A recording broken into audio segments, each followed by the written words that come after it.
Hi everyone, Archana here. I hope you all are doing well and I hope you're staying safe. So, why am I here today or what are we going to discuss today? In fact, this is my first video on Instagram. So, what I want to discuss about is sunshine vitamin D, which is also my recent stories about. And in fact, I'm very sorry. Many of you reached out to me saying that you were not able to comment to the questions I'd asked in my recent story. Sorry about that. I'm not sure what went wrong, but I'll take a look at it. But for those of you who reached out to me on direct messages with your responses, thank you so much. I really appreciate it. And in fact, this video is to discuss some of the things that you had posted and the queries that you had and the questions that you had when it comes to this sunshine vitamin D.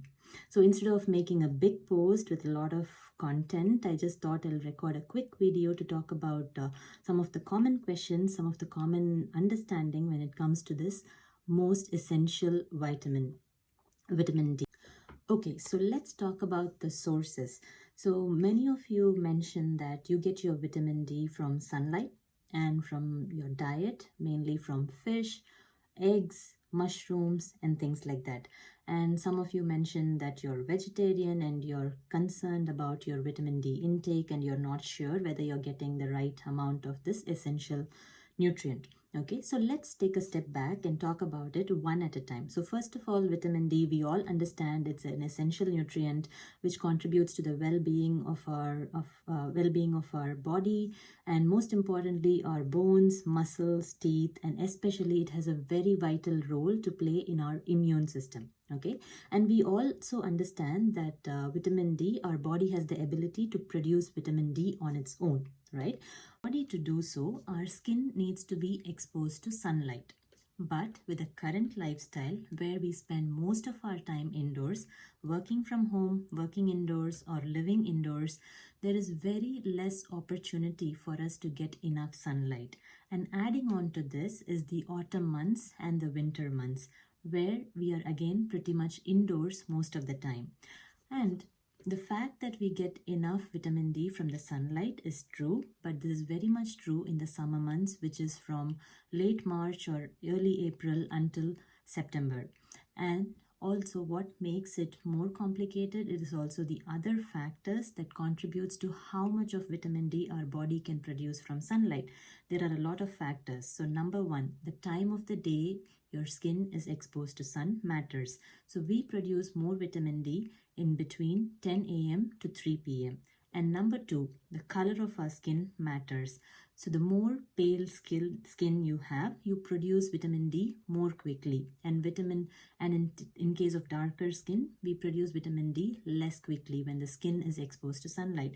And the third thing is where we live. If we live in a place closer to equator, we pretty much produce vitamin D very easily all year throughout. And last but not the least, it's also how much of our skin is exposed to sunlight matters. So even in the winter months or autumn, even when we are out and about, most of the time we are covered with our jackets, our coats, and it's just our face which is exposed most of the times.